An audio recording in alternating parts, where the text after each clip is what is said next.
निवडणूक जाहीरनाम्यात शेतकरी कर्जमाफीचे आश्वासन दिलेल्या राज्य सरकारने शेतकऱ्यांची फसवणूक केली आहे।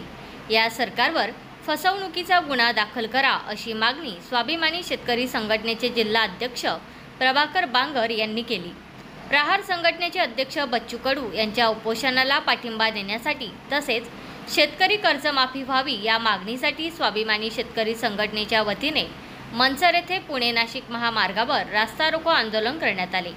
त्यावेळी बोलताना बांगर म्हणाले, राज्य सरकार शेतकऱ्यांची दिशाभूल तसेच फसवणूक करत आहे। निवडणुकीच्या जाहीरनाम्यामध्ये कर्जमाफीचे आश्वासन देऊन त्यांनी शेतकऱ्यांची मते घेतली। मात्र आता सरकारने पलटी मारली असून राज्य सरकारला वठणीवर आणल्याशिवाय राहणार नाही। शेतकऱ्यांची फसवणूक करणाऱ्या राज्य सरकारवर फसवणुकीचा गुन्हा दाखल करा अशी मागणी करून बांगर म्हणाले, शेतकऱ्यांपुढे आज आसमानी व सुलतानी संकट आले आहे। शेतकरी चिंतेत असून दररोज शेतकऱ्यांच्या आत्महत्या होत आहेत।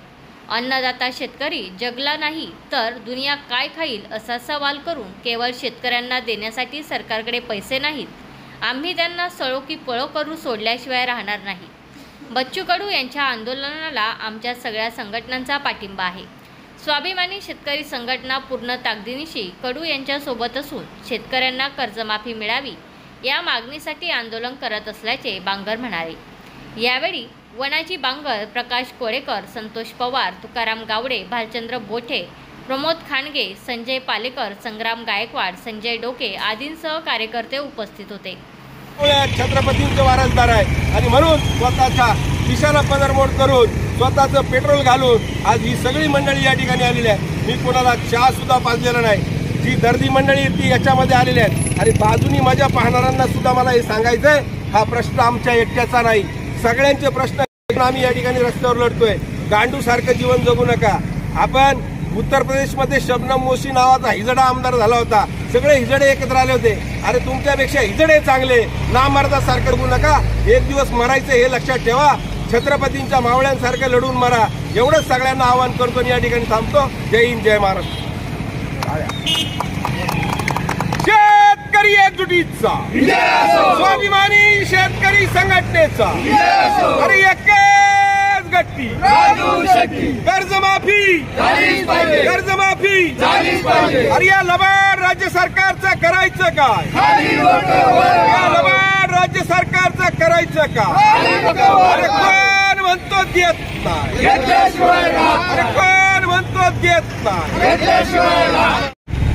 माननीय बच्चू कडू साहेब गेली 7 दिवस आमरण उपोषणासाठी त्या ठिकाणी बसलेले आहेत आणि त्यांची मागणी अशी आहे की राज्य सरकारने जाहीरनाम्यात निवडणुकीच्या आधी जो शब्द दिलेला आहे त्या शब्दाप्रमाणे त्यांनी शेतकऱ्यांचं संपूर्ण कर्ज माफ केलं पाहिजे आणि 20% हमी भावापेक्षा जास्त रक्कम जी भावांतर योजना तुम्ही राबवणार होते ती योजना त्या ठिकाणी राबवली पाहिजे।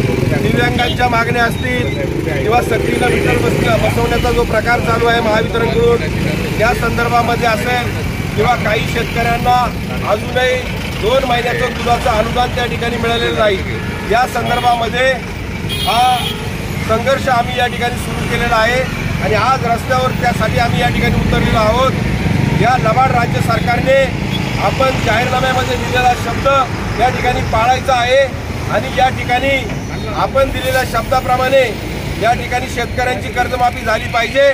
तुम्ही शेतकऱ्यांची फसवणूक करून शेतकऱ्यांची फसवून त्या ठिकाणी मतं घेतली आणि पुन्हा सत्तेमध्ये आलात आणि आता अशा पद्धतीने जर पलटी मारत असाल तर तुमचे कार्यक्रम यापुढे आम्ही होऊन देणार नाही। तुमचे कार्यक्रम उधळल्याशिवाय आम्ही राहणार नाही।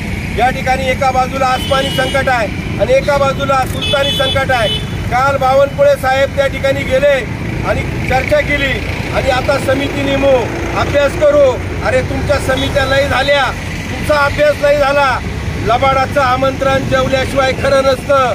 या लबाडाची आमंत्रण आजपर्यंत आम्ही जेवायचं कधीच आम्हाला मिळालं नाही जेवण। आम्हाला उपाशीच मारायचं काम यांनी केलंय। त्यामुळे या लबाड सरकारवरती आमचा अजिबात विश्वास नाही। आज जरी प्रातिनिधिक स्वरूपामध्ये हे आमचे ठराविक कार्यकर्ते रस्त्यावर उतरले असले तरी या छत्रपतींच्या मावळे आहेत। या पुढच्या काळामध्ये आंदोलन आम्हाला नवीन नाहीत, केसेस आम्हाला नवीन नाहीत। आमच्यावर जेवढे गुन्हे दाखल व्हायचे तेवढे होऊ द्या।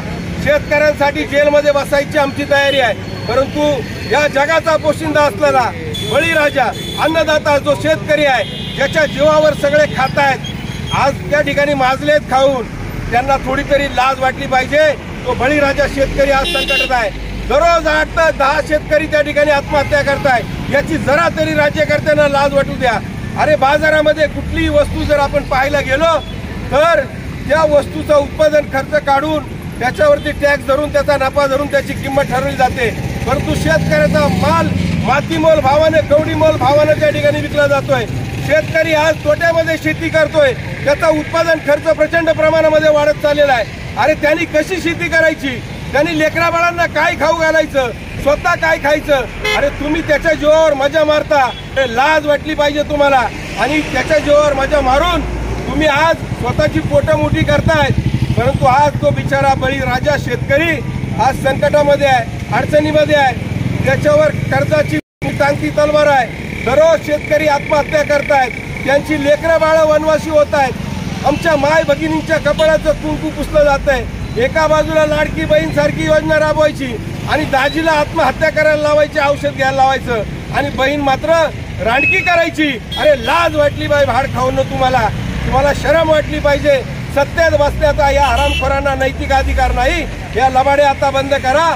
या पुढच्या काळामध्ये हे सगळे कार्यकर्ते तुमच्या कार्यक्रमामध्ये घुसून तुमचा कार्यक्रम उधळून लावल्याशिवाय राहणार नाही. पोलीस बांधव जरी आमचे या ठिकाणी असले तरी ही सुद्धा शेतकऱ्याची स्पोर आहे. तुम्ही सुद्धा शेतकऱ्याने पिकवलेलंच खाताय. तुम्ही दुसऱ्याचं कोणाचं खात नाही. म्हणून जो आपल्याला तो खायला घालतो त्या बळीराजाशी आणि त्याचं गाराणं घेऊन या ठिकाणी रस्त्यावर लढणाऱ्यांशी तुम्ही सुद्धा प्रामाणिक राहा. तुम्ही सरकारचे गुलाम नाही. तुम्ही आमचे जनतेचे सेवक आहात. आमच्या जीवावर तुम्ही सुद्धा पगार घेता. त्यामुळे पोलिसांनी सुद्धा जबरदस्ती करायचं काही कारण नाही. या ठिकाणी प्रांत कार्यालयावर आम्ही त्या ठिकाणी तिसऱ्याच दिवशी अजितदादांनी 28 मार्चला सांगितलं राज्याच्या तिजोरीमध्ये पैसा नाही, कर्जमाफी करायला आमच्याकडे पैसे नाही. अरे तुम्ही एकत्रित निवडणुका लढवल्या, त्यावेळेला तुम्हाला सुचलं नाही का? त्यावेळेला तो जाहीरनामा तुम्हाला दिसला नाही का? त्यावेळेला फडणवीस साहेबांना का नाही सांगितलं की आपल्याला कर्जमाफी करता येणार नाही, ही आपली आर्थिक परिस्थिती नाही. निवडणूक झाल्यावर सत्तेत आल्यावर मतं घेतल्यानंतर तुम्ही पलटी मारताय आणि शेतकऱ्याची फसवणूक करताय. म्हणून सरकारचा निषेध करण्यासाठी आम्ही गुढीपाडव्याच्या दिवशी प्रांत कार्यालयावर काळी गुढी उभारून या सरकारचा निषेध केला. पोलिसांनी आमच्यावर गुन्हे दाखल केले. अरे आमच्यावर कसले गुन्हे दाखल करता? या दरोडेखोरांवर गुन्हे दाखल करा. यांच्यावर 420चा गुन्हा दाखल करा.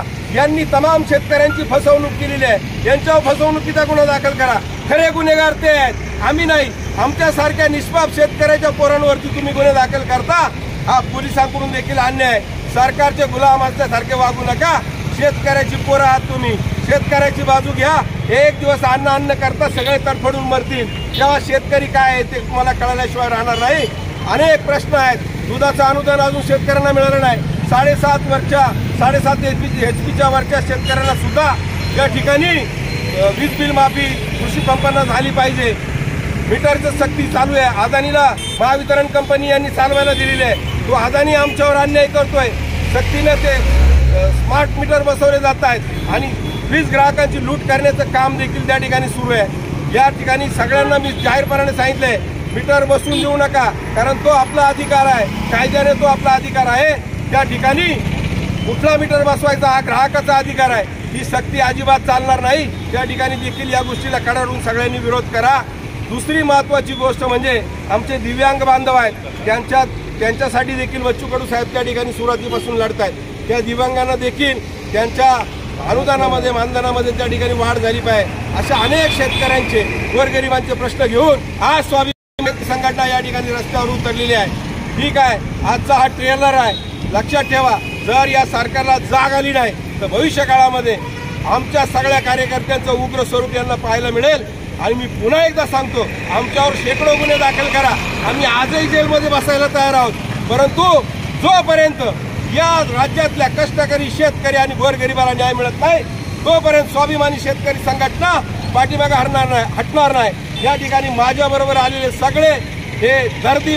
तुमचा फ्लॅट, घर, बंगला, व्यापारी गाडे, दुकान, जागा, शेतजमीन, प्लॉट्स विकायचे आहेत का? विकायचे असतील तर आजच आमच्याशी संपर्क साधा. स्थावर मालमत्ता खरेदी विक्रीसाठी आंबेगाव तालुक्यातील विश्वसनीय नाव म्हणजे सीता प्रॉपर्टीज. आमची वैशिष्ट्ये: जलद व्यवहार, तुमच्या प्रॉपर्टीजची योग्य किंमत, मालक व ग्राहक यांच्यात समोरासमोर पारदर्शक व्यवहार. आमचा संपर्क 7972 82 24 33 आणि 7709 72 21 38.